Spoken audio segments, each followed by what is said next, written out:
स्वागत है आप लोगों का इंपॉर्टेंट क्वेश्चन की सीरीज में। इस सीरीज में मैं बीए पॉलिटिकल साइंस ऑनर्स वाले स्टूडेंट्स को जो फर्स्ट सेमेस्टर में है अंडरस्टैंडिंग पॉलिटिकल थ्योरी इस सब्जेक्ट के भाई टोटल 9 से 10 इंपॉर्टेंट क्वेश्चन और आंसर करवाने वाला हूं जो हर साल एग्जाम में रिपीट होते हैं। सिलेबस में आप देख सकते हैं टोटल आप लोगों की 5 यूनिट दी गई हैं। इन पांचों यूनिट से भी जो जो इंपॉर्टेंट क्वेश्चन बनते हैं वो सारे इंपॉर्टेंट क्वेश्चन भी मैंने इन 9 से 10 इंपॉर्टेंट क्वेश्चन में ही कवर अप करे हैं। तो ओवरऑल आप लोगों को सिर्फ पेपर के लिए 9 से 10 इंपॉर्टेंट क्वेश्चन ही करने हैं, कुछ और करने की जरूरत नहीं पड़ेगी। अब इस सीरीज में जो 9 से 10 इंपॉर्टेंट क्वेश्चन आप लोगों को करवाए जाएंगे वो आप लोगों की स्क्रीन पे आ रहे हैं भाई, जिनमें से आप लोगों को पहला, दूसरा, तीसरा, चौथा, पांचवा, छठा और सातवां ये सारे क्वेश्चन भाई आप लोगों को करा चुका हूं। मैं ऑलरेडी वीडियोस बना चुका हूं, सारी वीडियोस का लिंक नीचे डिस्क्रिप्शन में मिल जाएगा। लास्ट जो 2 क्वेश्चन बचते हैं आप लोगों के 8वां और 9वां क्वेश्चन, ये दोनों क्वेश्चन भाई आप लोगों को आजकल में कवर अप करवा दिए जाएंगे। बात करते हैं अपनी यूनिट की। यूनिट नंबर है हमारा 4, राजनीतिक सिद्धांत में महत्वपूर्ण दृष्टिकोण, नारीवाद और उत्तर आधुनिकतावाद, या आप उत्तर आधुनिक भी बोल सकते हो। इस यूनिट से टोटल भाई 2 इंपॉर्टेंट क्वेश्चन बनते हैं आप लोगों के एग्जाम में। पहला तो नारीवाद के ऊपर जो मैं ऑलरेडी करा चुका हूं, वीडियोस का लिंक नीचे डिस्क्रिप्शन में दे दिया है सारी वीडियोस का। और दूसरा बनता है भाई आप लोगों का उत्तर आधुनिकतावाद के ऊपर, जो आज इस वीडियो में आप लोगों को करवाने वाला हूं। तो उत्तर आधुनिकता से रिलेटेड जो भी इंपॉर्टेंट क्वेश्चन एग्जाम में पूछा जाता है वो आप लोगों की स्क्रीन पे आ रहा है। हर साल एग्जाम में भाई इस टाइप से जो है घुमा के उत्तर आधुनिकता के ऊपर क्वेश्चन पूछ लिया जाता है, लेकिन ये सारे क्वेश्चन का मतलब एक ही है और इनका आंसर भी सबका सेम होने वाला है। बस अलग अलग टाइप से जो है हर साल एग्जाम में पूछ लिया जाता है इन क्वेश्चंस को। तो आप लोग टेंशन मत लीजिए, मैं आप लोगों को आंसर इतने अच्छे से करवा दूं, इतने अच्छे से समझा दूंगा कि एग्जाम में भाई कैसे भी घुमा के पूछ ले क्वेश्चन, आप आंसर इजिली लिखाओगे। तो सबसे पहले बात करते हैं भाई उत्तर आधुनिकता के अर्थ की। क्या होता है ये उत्तर आधुनिकतावाद? तो जैसे कि भाई आप लोगों ने पिछली वीडियो में नारीवाद के बारे में पढ़ा था कि नारीवाद भाई एक विचारधारा है, एक सोच का नाम है, जिसमें महिलाओं की पक्ष की बात की जाती है, महिलाओं को सपोर्ट करने की बात की जाती है।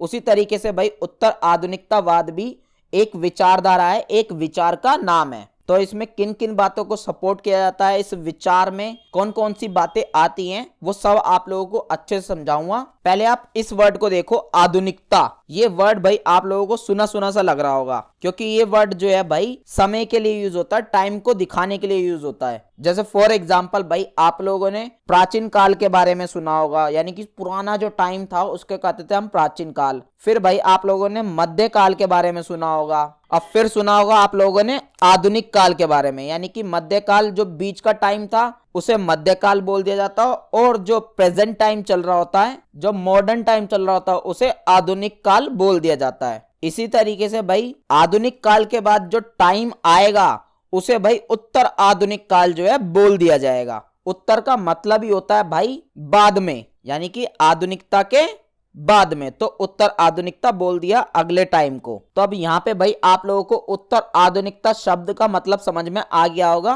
कि आधुनिक काल के बाद जो काल आएगा उसे हम उत्तर आधुनिक काल जो है बोलेंगे। लेकिन भाई मैंने अभी आप लोगों को बताया ये एक विचारधारा का नाम है, एक सोच का नाम है, और यहाँ पे मैं टाइम की बात कर रहा हूं। तो भाई आधुनिक काल के बाद जो टाइम चला, जिसकी शुरुआत हुई, जो टाइम आया, उसे हम उत्तर आधुनिकतावाद तो बोलते हैं। लेकिन भाई उस काल में जो जो नई नई विचारधाराएं आई हैं, नए नए विचार आए हैं, नई नई चीजों के ऊपर बातें होने लगी हैं, तो उन सारे विचारों को मिलाकर भी भाई एक विचारधारा बन गई जिसे हम कहते हैं उत्तर आधुनिकतावाद। आई होप आप लोगों को जो है उत्तर आधुनिकता विचारधारा समझ में आई होगी। अब इस विचारधारा में भाई क्या क्या खास बात होती है, क्या क्या इसकी विशेषता होती है, वो सब हम आगे अच्छे से डीप में पढ़ेंगे कि इस विचारधारा का किन किन चीजों पे फोकस रहता है, ये किस किस चीज से रिलेटेड बातें करती है। मेरा मकसद सिर्फ आप लोगों को यहाँ पे उत्तर आधुनिकतावाद शब्द का मतलब समझाना था, जो आई होप आप लोगों को बहुत अच्छे से समझ में आ चुका होगा। बाकी ये आप लोगों की स्क्रीन पे भाई किताबी लैंग्वेज में मैंने लिख रखा है,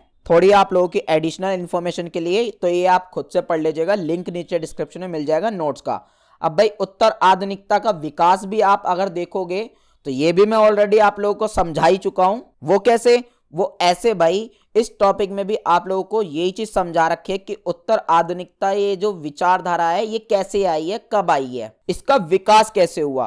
तो वो मैं ऑलरेडी आप लोगों को बता चुका हूं। आप लोगों ने भाई प्राचीन काल सुना था, मध्य काल सुना था, आधुनिक काल सुना था, और उसके बाद के टाइम को हम क्या कहते हैं, उत्तर आधुनिक काल। तो इन्होंने भाई आधुनिक काल के बारे में आप लोगों को बताया और उत्तर आधुनिकतावाद के बारे में भी बताया है। लेकिन भाई ये पूर्व आधुनिकतावाद क्या है, यानी कि अब इन्होंने जो आधुनिक काल था ना हमारा, ये था भाई आधुनिक काल, तो इसके पहले जितना भी टाइम था उस सबको बोल दिया पूर्व आधुनिक काल। पूर्व का मतलब ये होता है पहले। अब सेम चीज भाई विचारधारा में समझ लो आप, यानी कि इस टाइम में भाई आधुनिक काल से पहले जितनी भी नई विचारधारा आई थी, जितने भी विचार आए थे, उन सारे विचारों को बोल दिया पूर्व आधुनिकतावाद विचार या पूर्व आधुनिकता विचारधारा। और जो आधुनिक काल में भाई जो विचार आए थे, उन सारे विचारों को बोल दिया भाई आधुनिकतावाद विचारधारा। फिर उसके बाद भाई हमारी शुरुआत हुई उत्तर आधुनिकतावाद की। इस टाइम में जो जो विचार आए, उन सारे विचारों को मिला के एक विचारधारा बनी, जिसे हम कहते हैं आज उत्तर आधुनिकतावाद। और इसकी जो शुरुआत है वो कहीं ना कहीं 20वीं शताब्दी से मानी जाती है, और आज के टाइम पे आप देखोगे तो 21वीं शताब्दी आ गई है। तो आई होप आप लोगों को ये दोनों टॉपिक्स बहुत इजीली समझ में आ गए होंगे।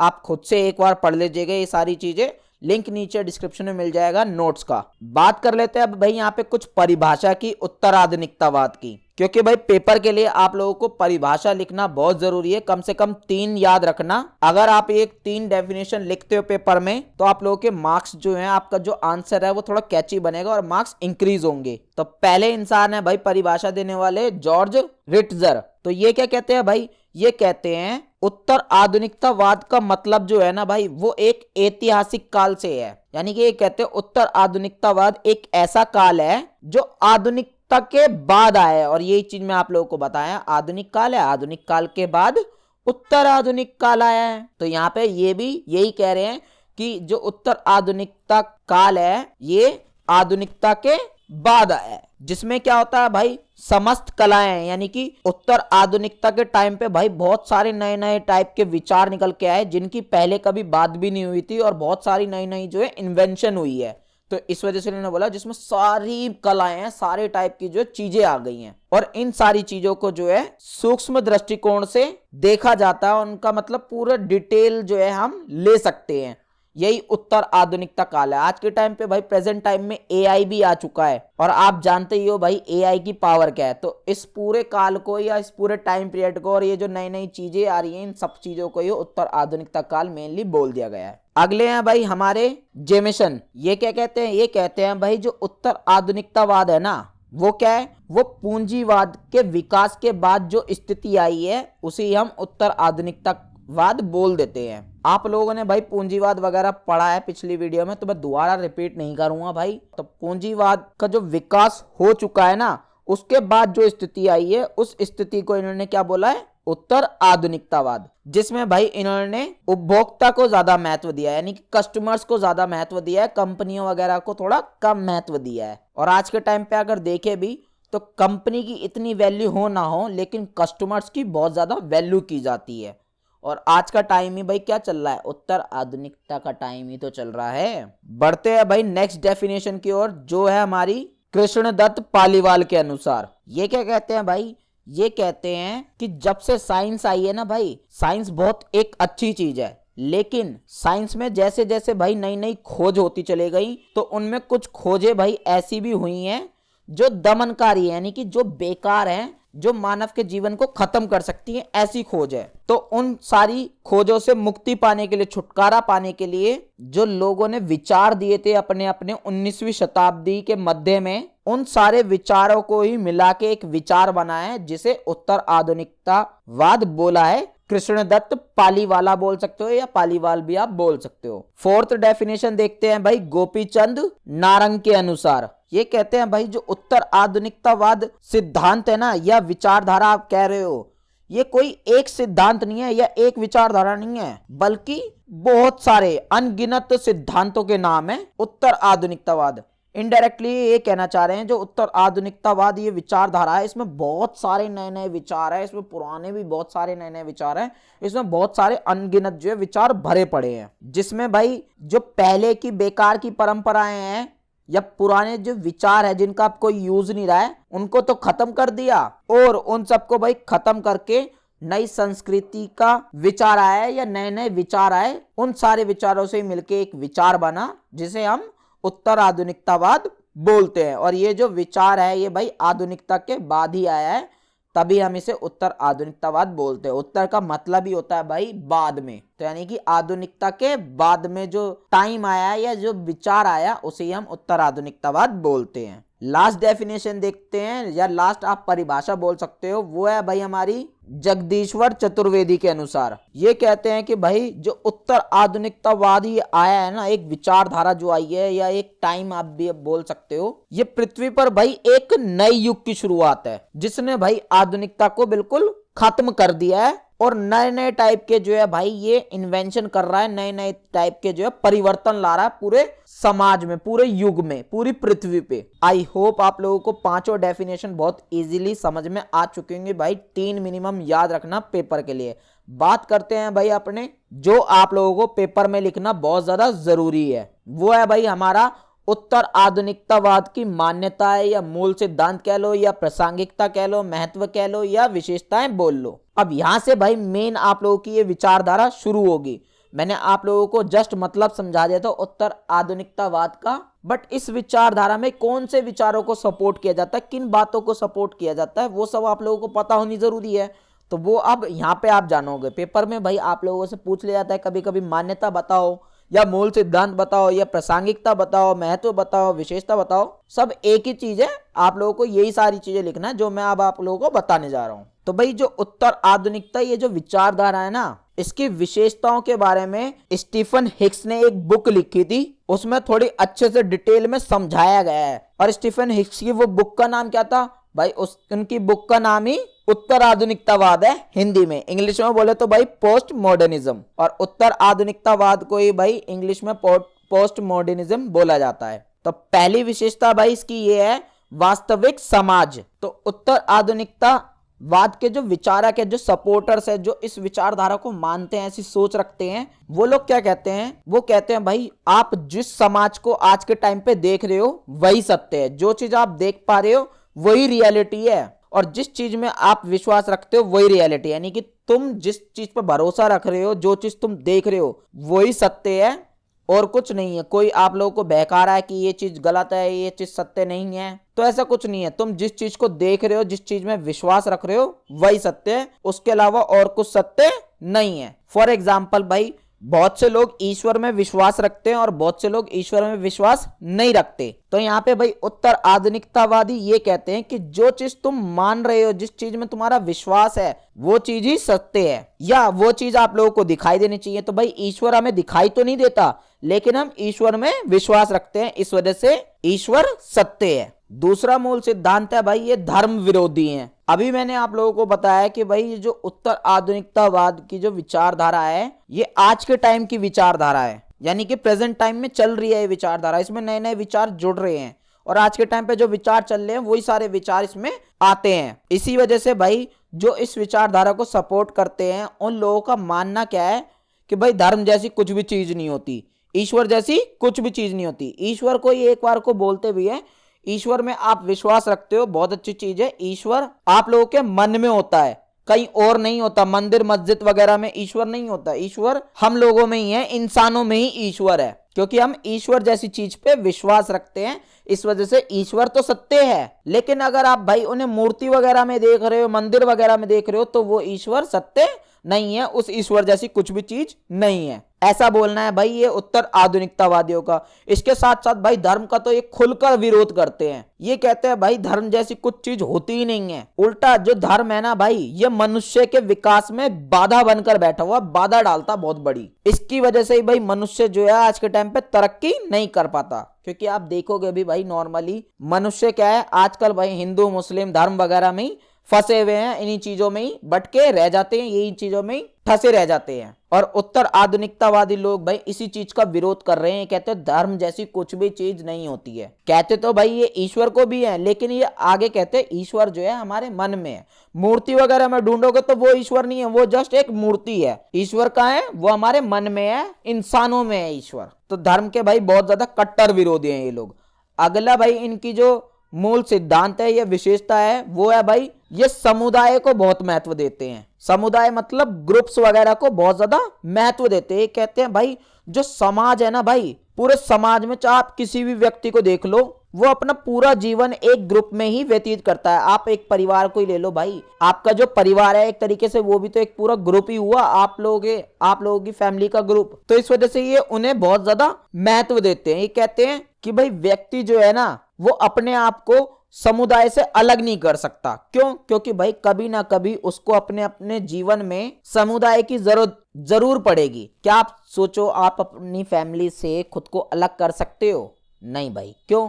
आप लोगों को कभी ना कभी अपनी जिंदगी में फैमिली की जरूरत पड़ेगी ही। इनकेस जिन लोगों की फैमिली नहीं है, उनका समाज में कोई ग्रुप होता होगा, फ्रेंड सर्कल होता होगा, तो उनकी जरूरत पड़ती है। एक तरीके से ये यही कहना चाह रहे हैं, समुदाय को बहुत ज्यादा इंपॉर्टेंस दे रहे हैं ये लोग, जो एक अच्छी चीज भी है भाई। कहते हैं ना, एक से भले दो, दो से भले तीन। इसलिए ही भाई मानव जो है, मनुष्य जो है, वो अपने आप को समुदाय से अलग नहीं कर सकता, समूह से अलग नहीं कर सकता, क्योंकि कभी ना कभी उसको जीवन में जो है आवश्यकता पड़ती ही रहती है समुदाय की। और इसलिए ही भाई पुराने टाइम से देखेंगे, प्राचीन काल से देखेंगे, अब तक मनुष्य जो है भाई समुदाय में ही रहता आ रहा है भाई। फिर चाहे वो कोई भी इंसान हो, सभी लोग जो है अपने परिवार के साथ समुदाय बना के रहते हैं। जिसका परिवार नहीं होता तो भाई वो उनका फ्रेंड सर्कल होता, फ्रेंड सर्कल नहीं होता तो समाज में कुछ लोग जान पहचान के होते हैं, उनसे मदद वगैरह मांगते हैं ना भाई, वो उनका एक समुदाय हुआ। आई होप आप लोग समझ चुके होंगे, ये समुदाय को बहुत ज्यादा इंपॉर्टेंस देते हैं। आगे भाई ये भाषा को भी बहुत ज्यादा महत्व देते हैं। ये कहते हैं कि भाई भाषा बहुत ज्यादा महत्वपूर्ण चीज है। क्यों? क्योंकि भाई भाषा जो है सिर्फ लिखने पढ़ने के लिए नहीं होती, बल्कि भाषा से क्या है भाई, हम चीजों को समझ पाते हैं, ये हमें चीजों को समझने में मदद करती है। इसलिए भाई भाषा एक ऐसा वरदान है जो हमारी सोचने की क्षमता को बढ़ाता है भाई, उसमें वृद्धि करता है। आप खुद सोच के देखो भाई, अगर भाषा नहीं होती तो आप लोगों के लिए काम सारे कितने मुश्किल हो जाते।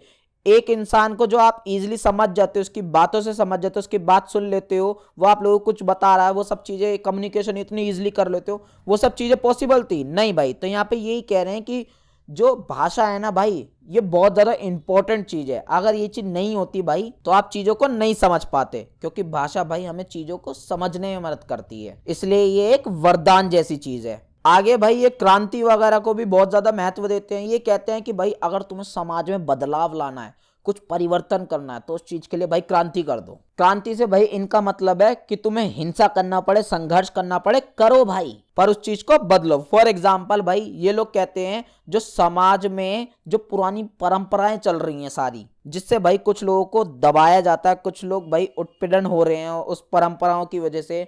फॉर एग्जाम्पल भाई पुराने टाइम पे सती प्रथा हुआ करती थी, दहेज प्रथा चल रही है आज के टाइम पे, या जाति प्रथा हो गई भाई, इस जैसी और भी प्रथाएं हैं जिनसे लोगों को भाई बहुत ज्यादा उत्पीड़न सहना पड़ता है।